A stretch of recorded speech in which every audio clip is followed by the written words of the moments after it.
evening, and welcome to First Aid Chat by Dr. G. I'm Dr. Adana Grandison, a physician in Barbados, and your hostess for this evening. First Aid Chats by Dr. G is a live podcast that provides listeners with a unique opportunity to not only hear complicated medical conditions explained, but also clarify any misunderstandings you may have about that condition. After all, a medically aware and educated patient is an empowered patient. And this evening, our panelists are Dr. John Shallery, Dr. Dawn Aline, and Dr. Linda Williams. And our topic for this evening is Ash in the Air, taken from a very famous local song by RPB. First of all, Dr. Linda Williams graduated in medicine from the University of the West Indies. She also holds a master's in epidemiology from the London School of Hygiene and Tropical Medicine. Dr. Williams was a clinical director of the Barbados National Cancer Study from 2004 to 2007 and co-principal investigator of the Cancer Survival Study, both collaborative studies of the Chronic Disease Research Center, University of the West Indies. While at CDRC, she assisted with the establishment of the Barbados National Registry for Chronic Non-Communicable Diseases. She has also been an associate lecturer in the Masters of Public Health at the University of the West Indies.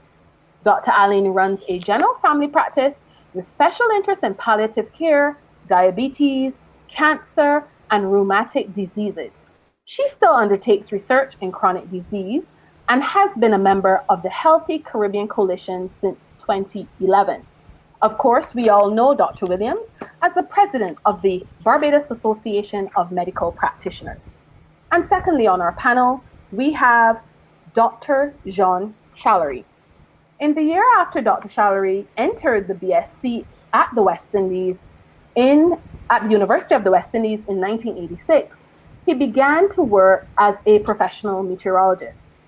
Over the next 15 years, he went on to earn a diploma in tropical meteorology, an advanced diploma in computer science, with an MPhil and PhD degrees from the University of the West Indies. After completing his PhD and winning the award for the best research thesis, he served for 1 year as a deputy director of the Barbados Meteorological Services.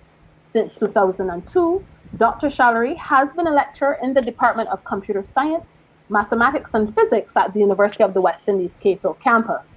1 year after he joined the UE staff, he was also appointed the coordinator of the Computer Science and Information Technology program, a position he currently fulfills alongside his regular responsibilities in teaching and research. And last but not least, Dr. Dawn Aline. Dr. Dawn Aline is a graduate of the University of the West Indies class of 1994, and she completed her postgraduate training in internal medicine at Newark Beth Israel Medical Center, followed by fellowship training in pulmonary and critical care at Albert Einstein Medical Center in New York. She is an American Board of Internal Medicine certified in internal medicine, pulmonary and critical medicine, and has been employed at the Queen Elizabeth Hospital, Barbados as a consultant pulmonologist and intensivist since 2005. She has been the recipient of several awards, including Resident of the Year, Most Outstanding House Staff, and Most Outstanding Fellow. Dr. Aline has participated in and co-authored longitudinal studies documenting the decline in lung function of the World Trade Center first responders.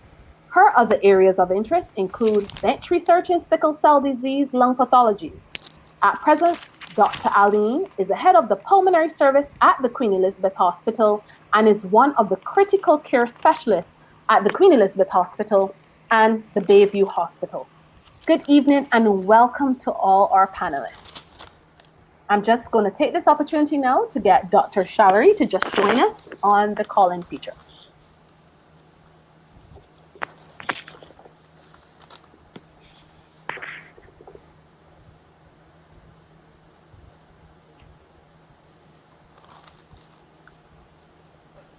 So as Dr. Shallery joins us, I wanted to probably start the first question posed to Dr. Dawn Aline. Tell us a bit about why this ash is such a concern, or what give us one reason why this ash is such a concern for us. Good, good evening. Hi, can you hear me? Yes, we can. Oh, okay, fine. Right. So, I think there are a couple of reasons why this particular event is a source of concern. So, essentially, everything that comes out of the volcano is not ash. It's only the really small particles. So, things less than 2 millimeters are considered to be ash. The other things Right. fall under a broader category known as TIFRA. So Mm-hmm. what happens is for us in pulmonary, the big issue is that the smaller the particles that are dispersed into the air, the more likely is that they will lodge into the small airways and cause problems in the acute setting and long term. The impact on health is essentially secondary to the airborne dispersion of gases. So when the volcano erupts, in addition to the particulate matter or the dust, as we call it, that we see being expelled, there's also a mixture of multiple types of gases, including sulfur dioxide, carbon monoxide, carbon dioxide, hydrochloric acid. But all of these gases are able to be dispersed widely and can eventually fall to the ground as acid rain, but they also cause irritation of the airway. So the Mm-hmm. effects are essentially based on the size of the particle that are inhaled, the percentage and concentration or the amount that you're exposed to. So the people who live right next to lots of sulfur would have been exposed to a significantly high concentration of particulate matter. And the ones that we are of particular concern are those that are less than 4 micrometers or micrometers. Those are what we Mm-hmm. refer to as respirable. So those are the ones that can be inhaled into the small, very base of the lung and potentially Mm-hmm. cause more problems. Now, as far as Right. the airway is concerned, there's also the challenge in terms of defining what's in the ash, and I think maybe Dr. Challery will be able to speak to that, but in terms of the mineral composition, how much silica is there, whether there are metals also in the ash. But the major acute symptoms that we would expect and would have been would have been seeing in the last 2 weeks or so, are things associated with the upper airway. So people having runny noses, feeling congested, and then acute respiratory symptoms where people would cough a lot, especially at night, wheezing, chest tightness. Um, Patients may or may not cough up something. So you would have Right. people presenting with asthma-like symptoms or bronchitis, and people with Right. pre-existing pulmonary issues would also have worsening of their respiratory status. So those Mm-hmm. are the major issues that we were looking at and are looking at in the short term, and certainly long term we have other issues which will need to be tackled. Yeah. So Dr. Aline, can you just take us a step back and really walk us through the respiratory system from the nose all the way down to the very tiny alveoli where the oxygen and the actual gases are actually exchanged, very simply, so that Okay. everyone understands exactly what is happening. Right. So the respiratory system, or what we refer to as a respiratory tract, starts with the nose, where you have your hairs in the nose, which serve a purpose to sort of filter out some of the particles. And then from the nose, you go down into what is known as the nasopharynx, and then down through the vocal cords into the trachea. And these are the conducting airways. And then further down into the lungs, we end up into the bronchioles, which divide and branch like trees. And terminal air sacs are referred to as alveoli. And these are the areas that are responsible ultimately for transfer of the oxygen that we breathe in from the air or atmosphere. It's concentrated in the lung and then passes from the lung into blood vessels. And that's how we get oxygen into our body. It's passed into the blood vessels and then through the heart, circulated to the rest of the body. So that keeps us going. Hmm. Uh, Dr. Williams, while we wait for Dr. Shallery to just join us, um, are there any concerns that we should have outside of the lungs, certainly as it relates to this ash? Good evening, everyone. I hope you can hear me fairly Yes, well. we can hear you. Yes, please, we can. Um, the main thing that people have been presenting with in the last couple of weeks, and it's still ongoing, even though we are not seeing the ash fall as we saw it at the beginning. There's Mm-hmm. still a lot of ash in the air, and people Right. have been presenting with a lot of eye symptoms. Um, so in the eyes, you can get tearing, redness, burning, irritation. If there is a major ashfall and you get some of these fine particles in the eye, you can even get corneal abrasion, which is like a scratch, you would want to call it, on the surface of the eye.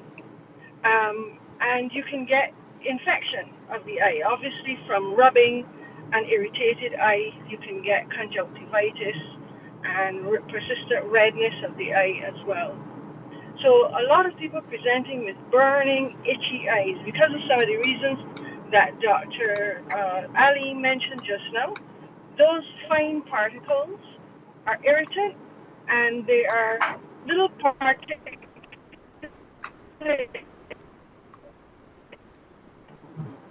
amounts of glass Hi, and Dr. Williams, we just other lost you a bit.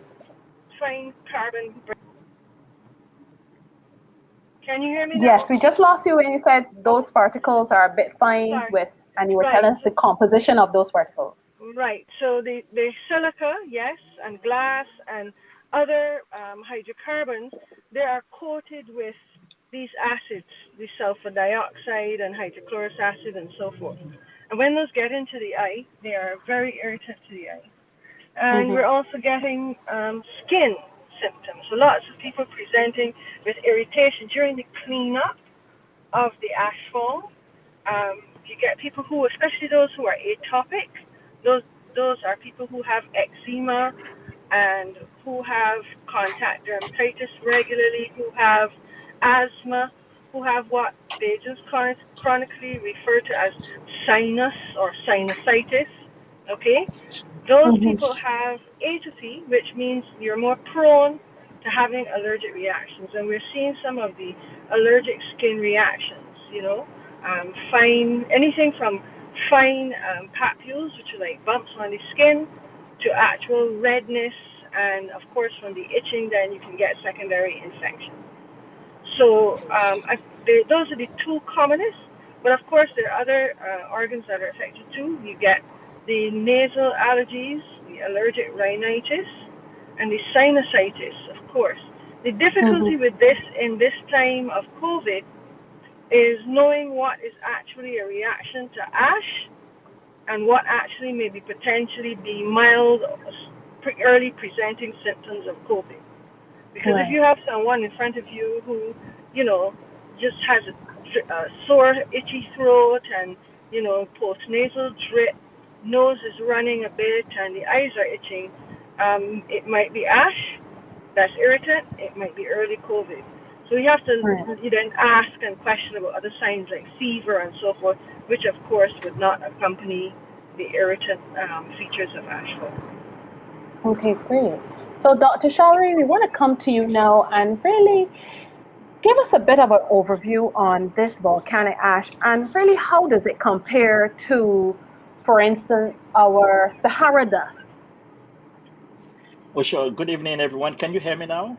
Yes, we can. Okay, We can. very good. I apologize for not being able to come on a little earlier. I tried to, but I guess I had not done all I needed to do, but I'm happy to be here. Okay, so let's really start from the beginning. We talk about ash, the volcanic ash, and we automatically start thinking of, maybe the ash that you get from paper or the ash that you get from burning wood. And it is something that can be soluble in water. You can wash it away, or you feel it between your fingers, and it's this very fine, super fine dust that you can't even feel.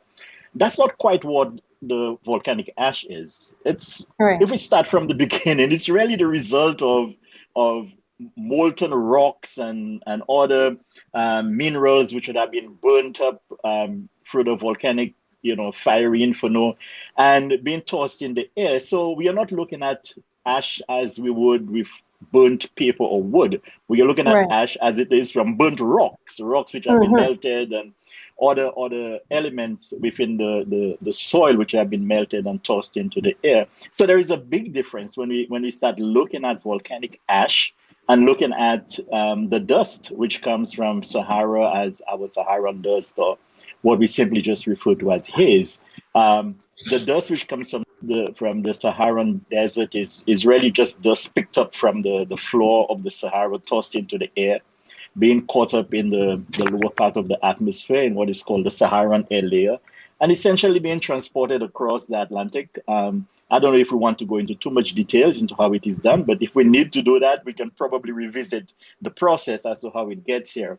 But when it does get here, it's really this very fine dust, which would have been picked up essentially from the ground, from the surface of the ground, sort of Right. like what we would see when the wind just blows and it picks up some dust and tosses it about, and that's what we have, very fine dust, but just Mm-hmm. barely, soil. Essentially, that's Right. what it is. But when we start looking at the volcanic ash, that is something totally different.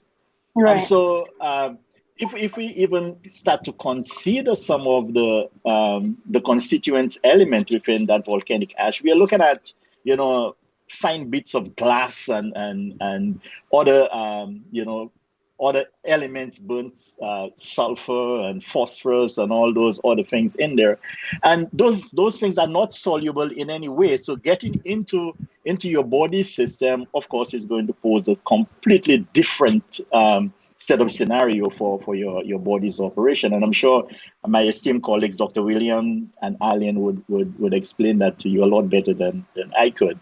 But it is with this mixture of those two elements, essentially, we are talking about the volcanic ash and the dust from Sahara, which is making its way here. And I must tell you right now that we are experiencing some of that even at this very moment. So we are getting Right. a combination of this, and we would have some knowledge about the respiratory uh, issues that the Sahara dust would have brought to the Caribbean people, Barbadians, essentially, for a number of years now, and we are mixing this up with this other element coming from the bowels of the earth and being tossed out, and all of that is what we are taking into our system. I never for 1 minute imagine, I would say, all thanks to COVID, that we are now wearing masks, and maybe that is helping us a little bit. Right. If it wasn't for COVID, maybe most of us would just be walking about and just inhaling this composition of dust, the real dust from the surface of the ground, and the ash which is coming from the bowels of the earth. So we can talk a little bit more about this as we go into the program, but essentially that's the element that I want us to be really focused on. The volcanic ash that we are talking about and the Sahara dust that we are very familiar with are two totally different kettles of fish. And we Right. can talk about that as we move forward.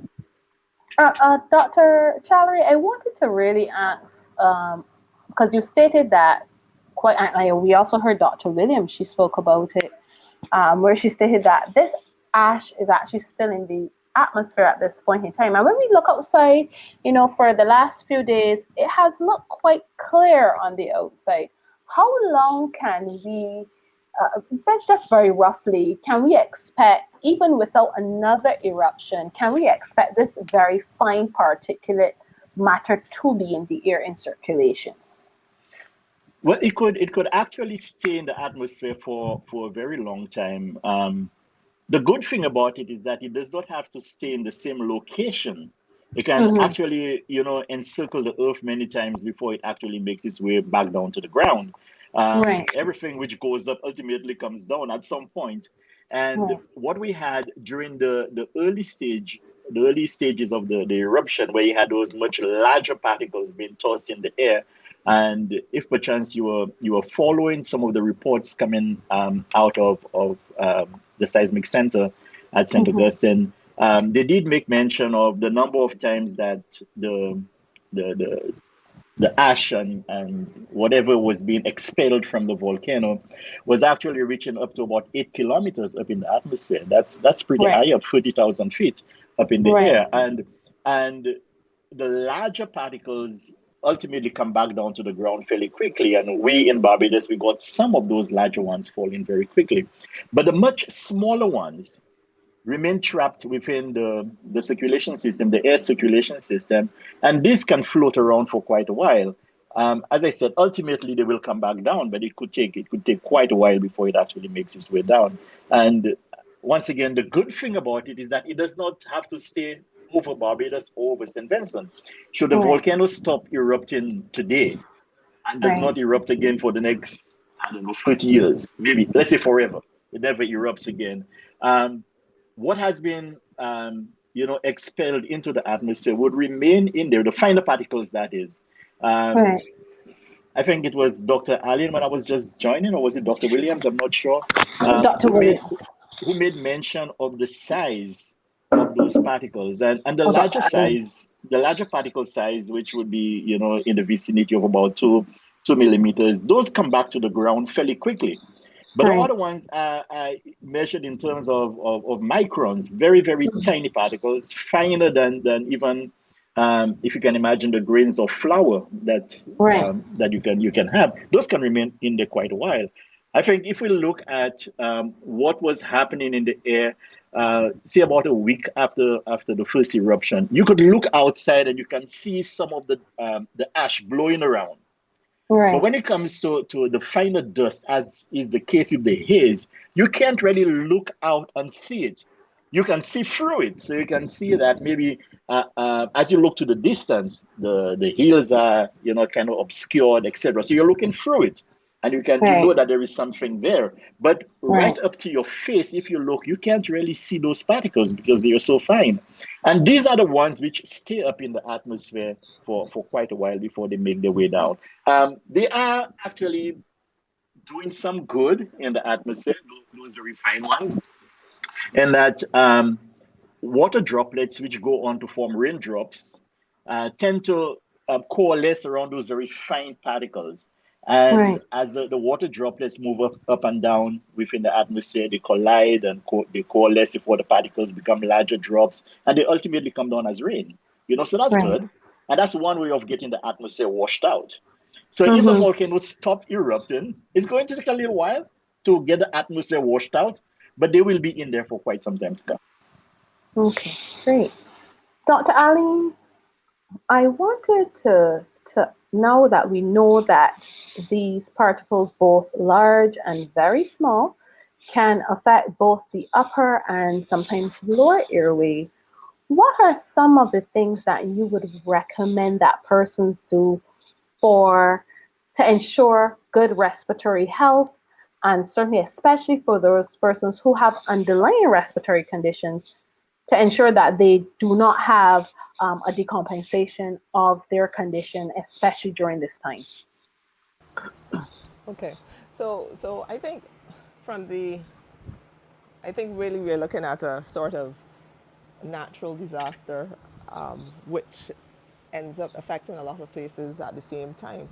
So Right. our challenge is, one, we really need to know what is the concentration of particulate matter in the atmosphere.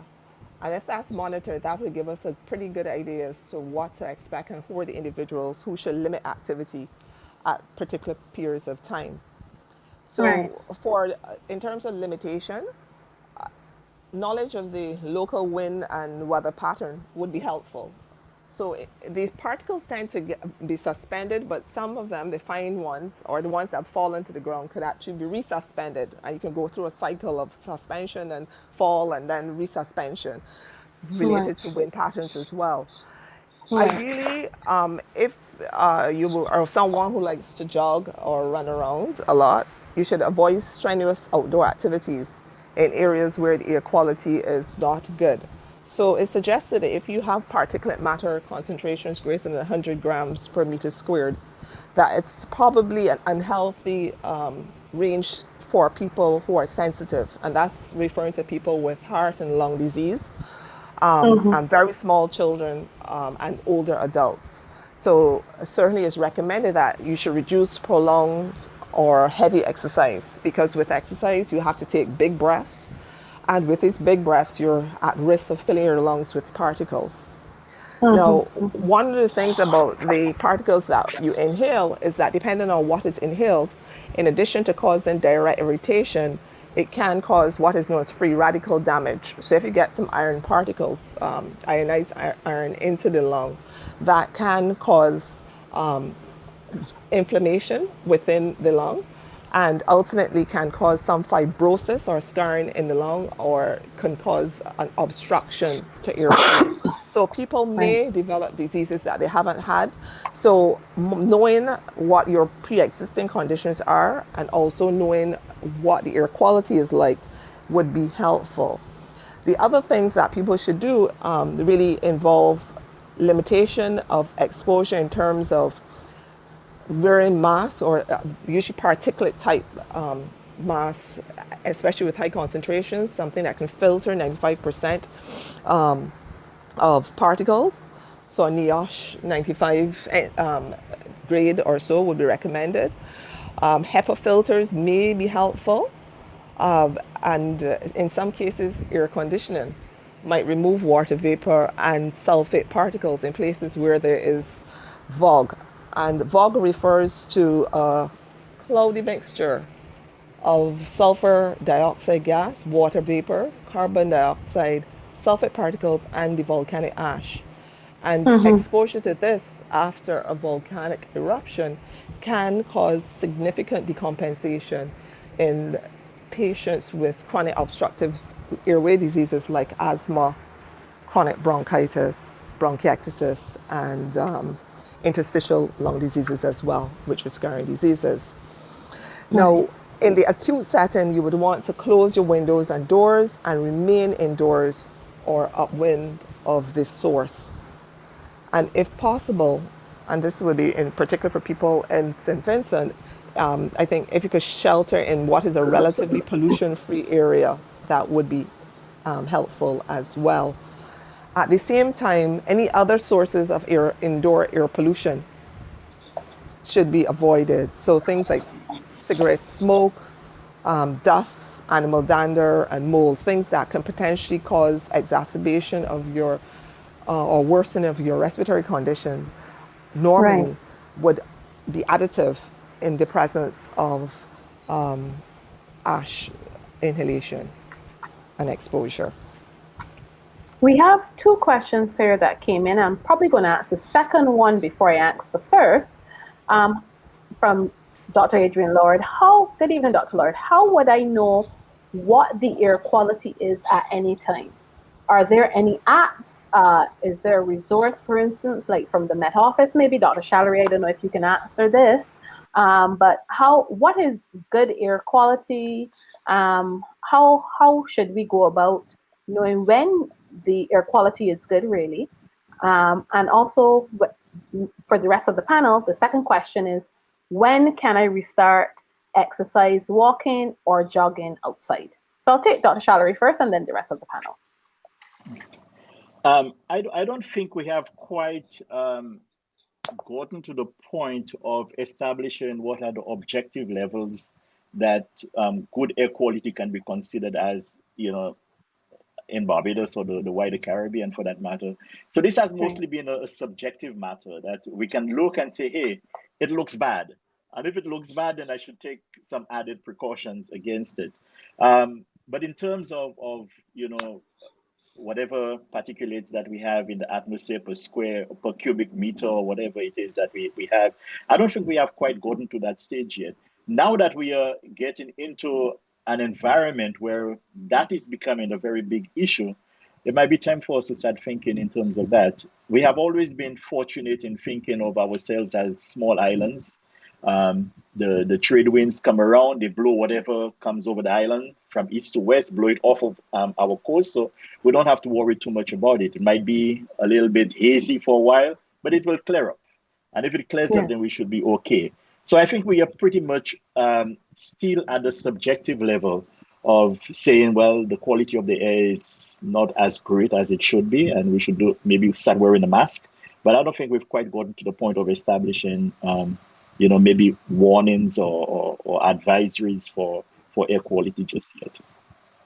Okay, and certainly there are several apps out there, Weather Channel app, etc., that can give you a very rough barometer of what the potential air quality, humidity, UV index is, certainly for you to exist on any day at a rough gauge.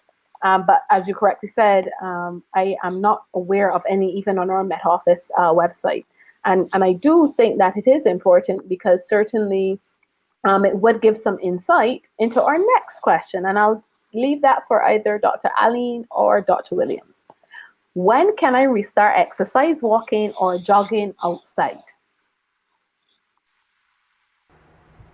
Well, so I think ideally it really should be guided. Well, two things. One, what your predisposition to worsening lung function or respiratory function is. That should be the first. So you have to know yourself. And the second really should be that we should have guidance from local authorities who are monitoring air quality. So Right. really, that really ideally should be it, should be the answer. Now, what do we do here? I think because we don't seem to have an actual something put in place and where we can turn on television and say, okay, today this is what air quality is. We have 50 grams per meter squared, and that's considered to be pretty good. And most people can go outside.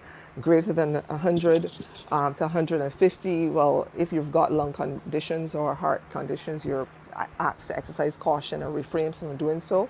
I think here what we have to do is to gradually reintroduce exercise based on what we can see around us, recognizing that we may very well have to pull back based on what happens when we start exercising.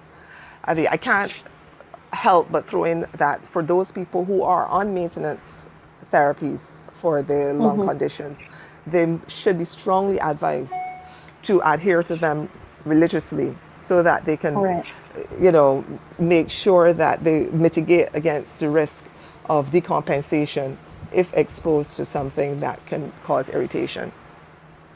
And Dr. Aline, you're talking about your emergency inhaler or your bronchodilator inhaler, as well as your preventer inhaler or your steroid inhaler, especially the steroid inhaler during this time to make sure that you're continuously using it as prescribed on a daily basis. Is that Yes, correct? that's correct. So a steroid-based inhaler of some type, it may be steroid combined with long-acting bronchodilator. You may have a steroid by itself, but these are important. Contrary to what a lot of people think, it's not going to cause you to look like Arnold. It's not going to cause you to change characteristics. The aim is to reduce inflammation in the airway, Right. which is one of the big things that happens, the underpinning of asthma exacerbations. Mhm. You get Right. inflammation, you get narrowing of the airway. So if you just use your blue inhaler, which may be Ventolin or Baratech, you will not be combating the inflammation, so you can continue to get narrowing of the airway, and that can ultimately result in severe respiratory embarrassment and possibly requiring uh, mechanical ventilation or other assistance. So using Mhm. the anti-inflammatory, which is the inhaled steroid preparation, is really very Right. important. Right. Might I just add here that a lot of people, a lot of our patients walk around with only, or they only have a Ventolin inhaler, and that's Right. because usually they haven't visited their doctor, they haven't had a checkup, they figure that they haven't wheezed in a while, and therefore they don't need to go back. But this is the time, if you haven't gone for that check in a long time, to go to your family physician, general practitioner, and make sure that you have both the preventer and the rescue inhaler. So the rescue inhaler is the blue one, the Ventolin and the Baratech. And you should not be using that only because it does not prevent that inflammation that Dr. Aline was talking about. But I know lots of people will go off and just buy a Ventolin inhaler and assume that they're good because they have something that they can use in the event of an emergency, but the emergency may be too great for the use of just a Ventolin inhaler, and you may end up in hospital. So I'm encouraging everyone listening, if you have asthma, if you have respiratory problems, in the light of the fact that we have both the ultrafine particles from the volcanic eruption and the Sahara dust combined, please make sure that you're not in a position to decompensate. Dr. Aline, and I think it is something that I was taught when I was in med school, always to ensure to counsel patients and remind them about the importance of asthma. Can you just walk us through, just as you broke it down bread and butter style when I was a medical student, what is asthma? And why is it that we need to use this steroid inhaler? Okay, so asthma is a chronic condition, a chronic obstructive condition, which means that you've got narrowing of the airways. So if you think of the airways in the lung like a tube or a pipe at home, and you have the pipe and you continue to throw grease down the pipe, it Mm-hmm. gets significantly narrower compared to when you first got it. So water goes out slowly. So if you're thinking about asthma like that, what happens is the airways also have tubes. In a similar manner, they get smaller when you have inflammation or when they bronchoconstrict, meaning they get narrow. And that also causes air to move out of the lung very slowly, which is why people get chest tightness, coughing, wheezing, and shortness of breath.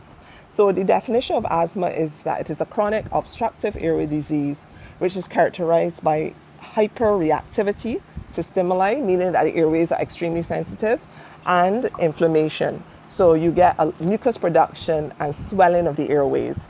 So, in Right. a nutshell, asthma is something where you have two things going on. You have inflammation and you also have narrowing. The Ventolin only works against the narrowing, and people like to use Ventolin and Baratech and albuterol and things like that because they work very quickly, but they do not address one of the major underlying issues which go on or which are working as a subplot in asthma and which ultimately determine whether or not your lungs get worse over a long period of time, whether they stop opening and closing, if they start behaving like someone who smoked all their lives.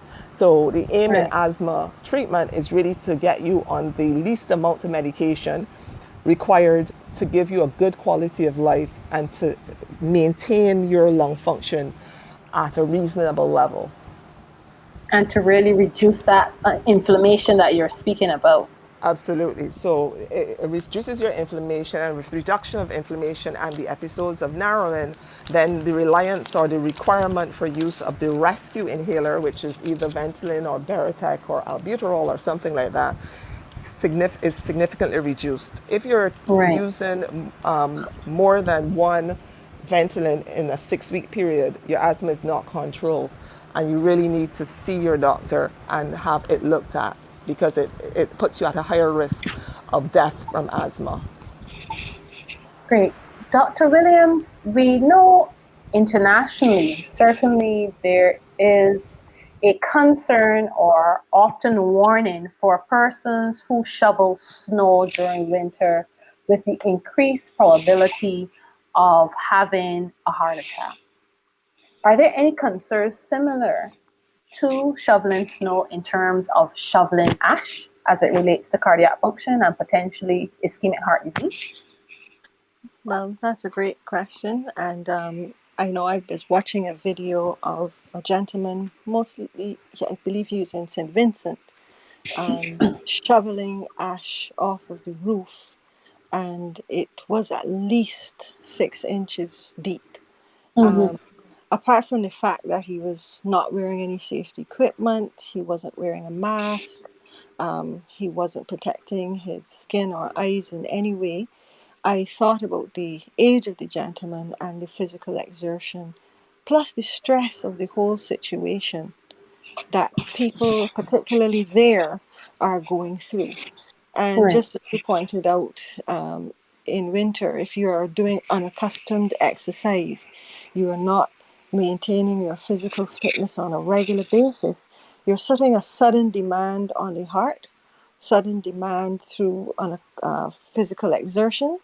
And if you have all of that going on, plus the stress of the situation, then people who have narrowing of the arteries through hypertension, diabetes, high cholesterol, and perhaps even they're not aware that they have any of these silent killers going on, they Right. would definitely be more at risk for heart disease or angina, which is basically reduced blood flow to a part of the heart, which causes central chest pain if you're Right. doing that customization. We haven't had as much ash here to pick up Right. or to move as the people in St. Vincent, but I listen every day to the Seismic Research Center because they keep saying, well, it's not over until it's over, right? Right. So hopefully we wouldn't have an ash fall to that extent. But yes, any sort of unaccustomed physical exercise can bring on chest pains or angina if you're not aware of your Right. condition. Dr. Shallery, given that you said earlier that this volcanic ash is really not like wood ash that is essentially soluble in water, then would you really recommend wet? I know some persons may say, well, wet the ash so that it doesn't stir up in the air. But would you really recommend that in terms of moving the ash, given that it would probably increase the weight of the ash? Can you weigh in on that for us? Mm. I think, I think this is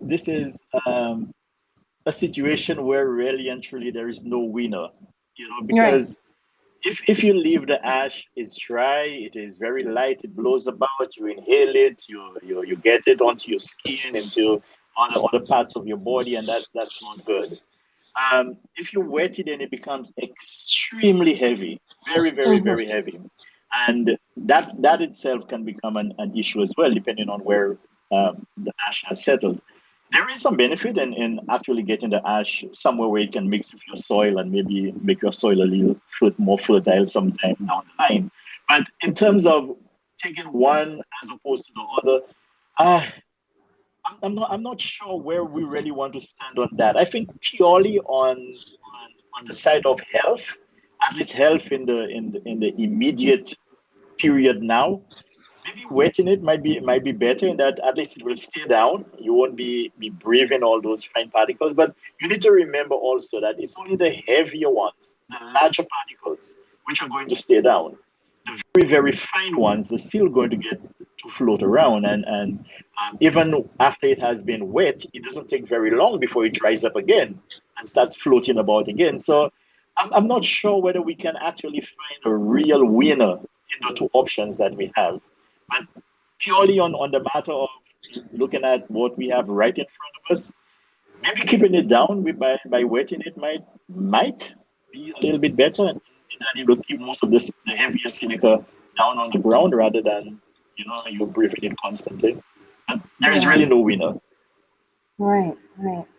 Uh, Dr. Allen and Dr. Williams, any takes on other personal protective equipment that we could benefit? I heard Dr. Allen, she actually mentioned the NIOSH 95, which is the N95 face mask, certainly to protect the respiratory system. But is there any other personal protective equipment that would be beneficial for us during this time, or other protective measures? Because I heard Dr. Allen also, Dr. Williams, sorry, spoke about the irritation to the skin and to the eyes. So, any other PPE or protective measures? Certainly, I mentioned just now watching a video with someone cleaning up ash without any kind of protection whatsoever. Right. I have also seen that here in Barbados. Really need to protect our eyes, goggles, not just a face shield, but Right. actual goggles if you're really dealing with cleaning up ash, and long sleeves. Um, Pants, boots, gloves if you're really going to go about cleaning up the ash properly. It may be hot and uncomfortable, but that along with your N95 mask is the best way. And I'm sure most of us have also realized the ash can get in your hair as well. Mm-hmm. Irritate the Absolutely. scalp can can damage the hair in some instances. And so if you put on a hat with that as well, if you have hair to protect, then that would also be beneficial. So you should really not tackle ash in your um, in your shorts and t-shirt and maybe just a surgical mask on. If you don't have an N95 or a KN95 mask, we suggested at the minimum, at the very minimum, you should wear two, a double surgical mask. But even that will not really filter out the ultrafine particles. So um, basically, the more skin and hair and eyes and stuff that you cover, the better off you will be for handling the ash fall. Okay, I'm going to pause at this time because I just saw a caller trying to actually reach in. I'm going to ask that caller to just attempt to call back in at this time. I think it was Ilana Richards, it seems.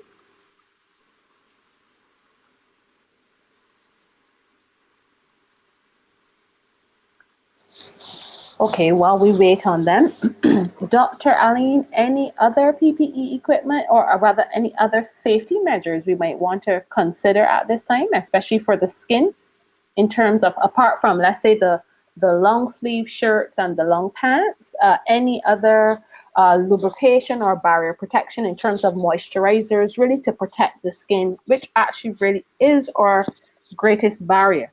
Any other things to think about?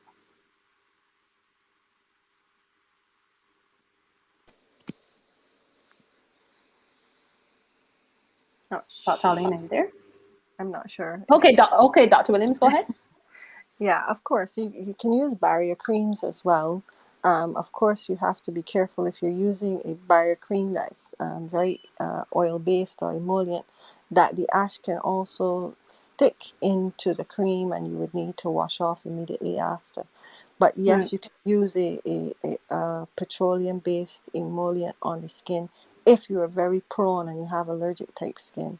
If you do develop dermatitis or atopic dermatitis in reaction or exacerbation of eczema, you should, if you're not able to manage that, to seek medical attention, because people do itch these areas. They do break down, particularly in the diabetics. You can get an Mhm. abscess very quickly. So we're asking people, if you have a severe irritant reaction to the ash, that you should have it looked at by a doctor and treated. But yes, you can put emollient barriers on as well. Okay, we have another question here. What steps should employers take to minimize the effects of the particulate matter in the work environment, especially in cases where you have to maintain ambient temperatures for equipment versus protecting the respiratory health of the employees? Hmm. Um, I'm not sure if Dr. Ali is there, but I'm going to tackle that. The employers have a responsibility to make sure that the work environment is not dangerous to the employee. Right. Um, we have said that central air systems, those which push air from the outside, central air can be dangerous. If the building has central air, you would have to have the entire duct system cleaned, basically to get rid of particulate matter. Split systems for air conditioning are supposedly better, but Mhm. when you have a large ashfall, you still need to get those split systems cleaned, because they can harbor particles. Most of our buildings now, especially the new ones, for commercial purposes, have to have air vents that push air into the building, and vents for allowing air out of the building, and those also have to be cleaned.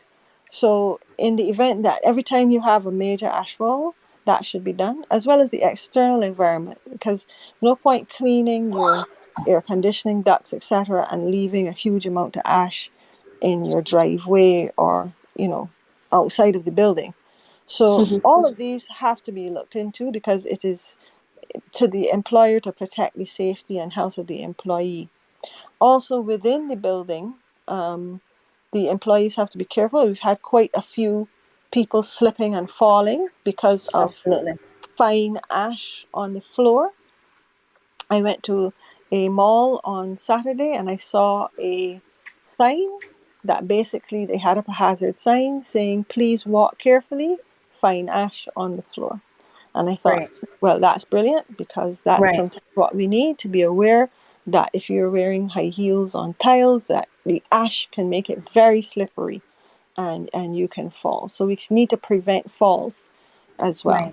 Right. Other Right. things that employers can do would be basically to issue staff with the protective equipment that is needed. If you have staff that are working in outdoor environments, you need to provide them with the goggles and the N95 masks.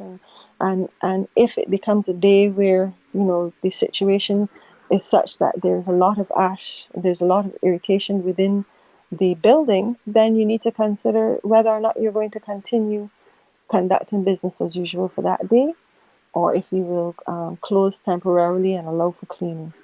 These are some of the considerations that employers have had to have. Dr. Aline, any takes from you? Right, I found my mic again.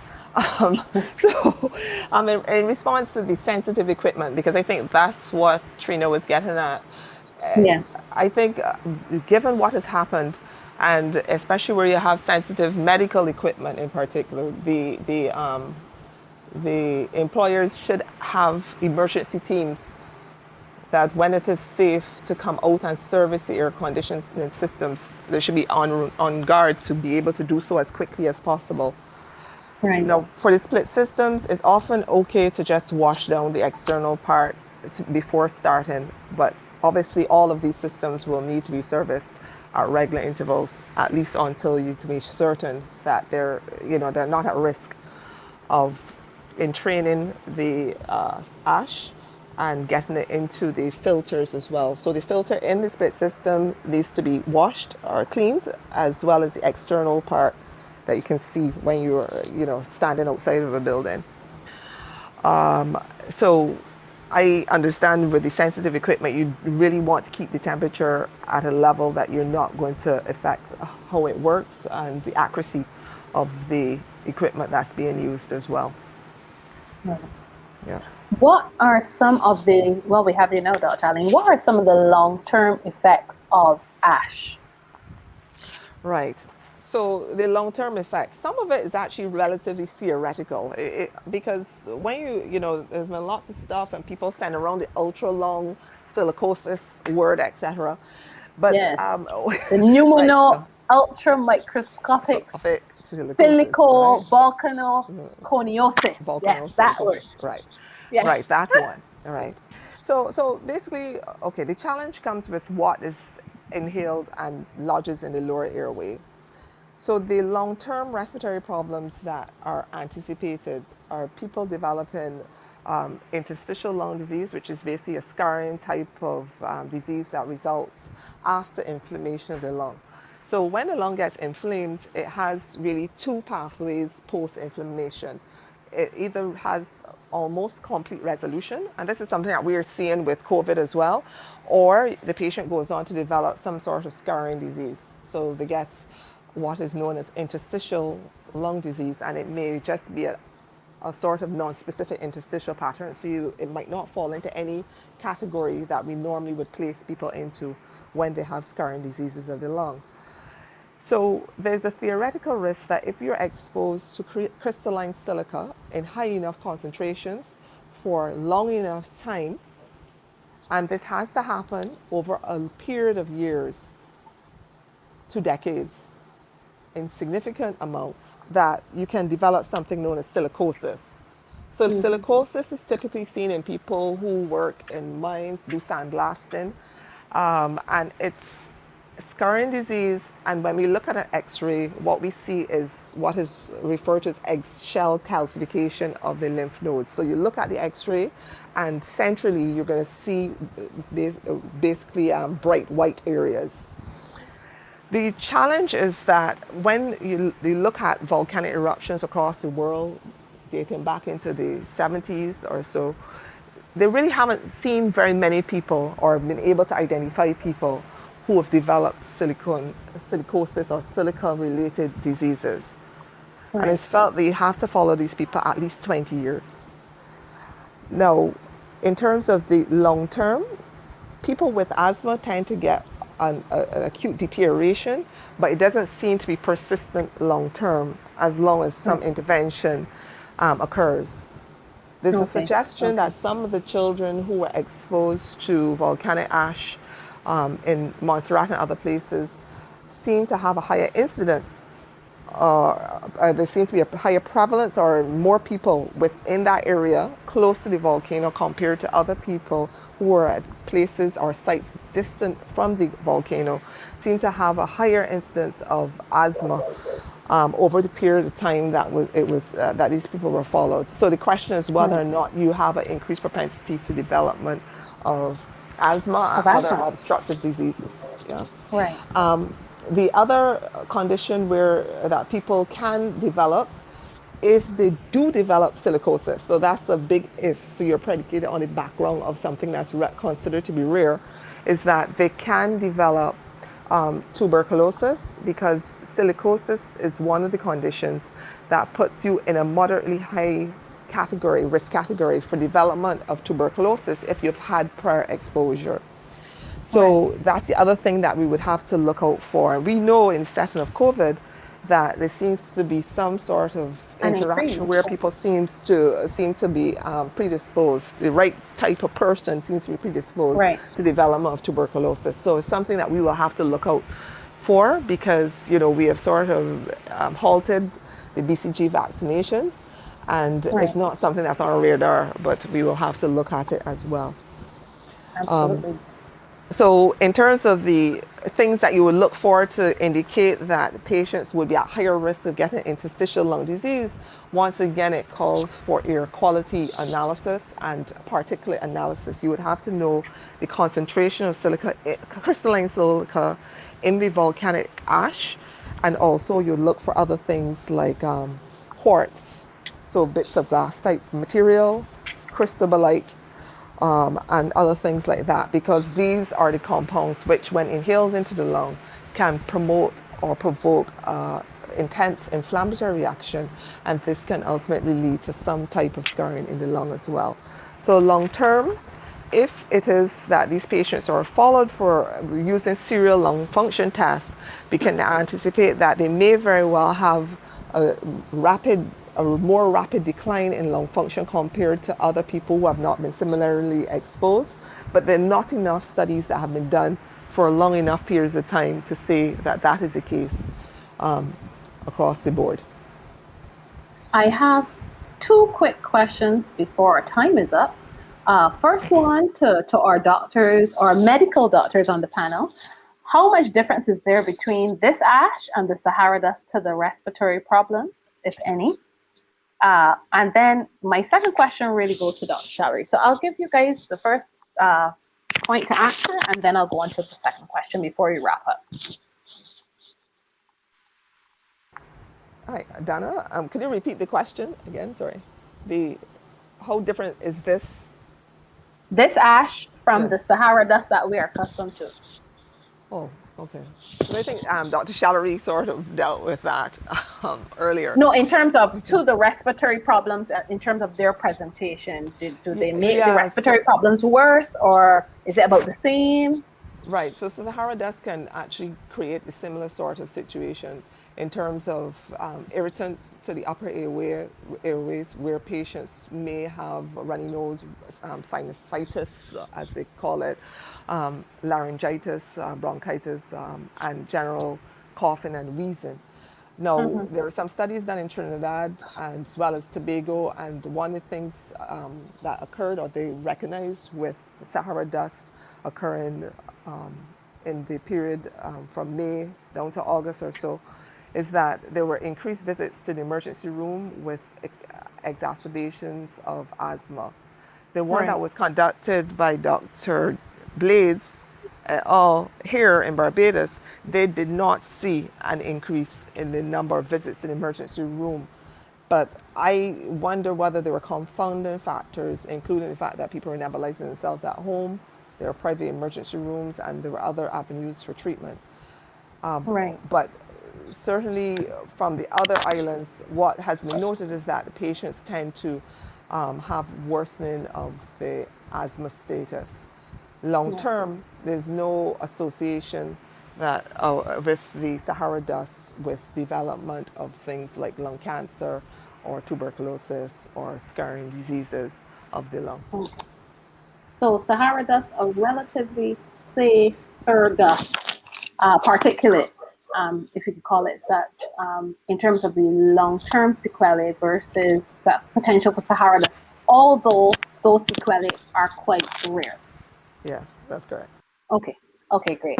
Dr. Shalary, our last question. With all this dust in the air, and I think we are now going into our hurricane season. I know we've heard about things like volcanic winters because the increased particulates generally can make the atmosphere a little cooler. Does it make our countries, our Caribbean islands, less prone to having significant impact to a very eventful hurricane season? That would be the million-dollar question. There are a few things which can be considered here. Yes, the sulfates, etc., which are being expelled into the atmosphere, do have a cooling effect on the atmosphere, and as a result of the cooling, it can repress some of the convective activities a little bit. So yeah, there is some benefit to that. However, volcanic ash, as we saw, or the volcanic activities as we saw out of this volcano, that's pretty much a relatively local event. I mean, it Right. did affect the Eastern Caribbean, but that's essentially a local event when you think of it.